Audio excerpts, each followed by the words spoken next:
CM Revanth Reddy సర్కార్ రైతులకు new year gift ఇచ్చేందుకు సర్వం సిద్ధం చేసింది. ఒకేసారి 2 స్కీంలను అమలు చేయనుంది.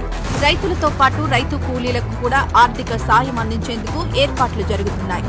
సంక్రాంతి పండుగకు ప్రజాప్రభుత్వం కానుకలు, సంబరాలను మరింత పెంచనున్నాయి. ఈ 2 పథకాల అమలుకు ఇప్పటికే నిధులను సమకూర్చింది రేవంత్ సర్కార్. రైతు భరోసా కింద ఎకరాకు 15,000 రూపాయలను 2 విడతలుగా అందించనుంది.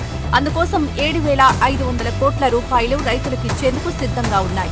ఇటు రైతు కూలీలకు కూడా ప్రతి ఏటా 12,000 ఆర్థిక సాయం అందించనున్నారు.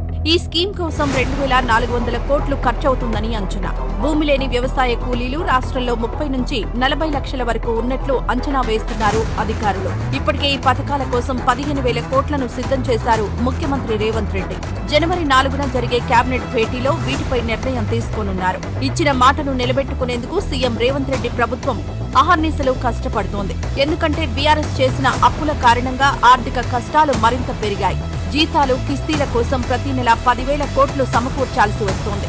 ఇటు పెన్షనర్లు కూడా ఉన్నారు.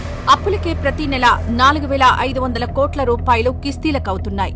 ఇవన్నీ సమకూర్చుకుని సంక్షేమ పథకాలకు కూడా ఏమాత్రం ఇబ్బంది కలగకుండా ప్రణాళికాబద్ధంగా ముందుకు సాగుతోంది కాంగ్రెస్ ప్రభుత్వం.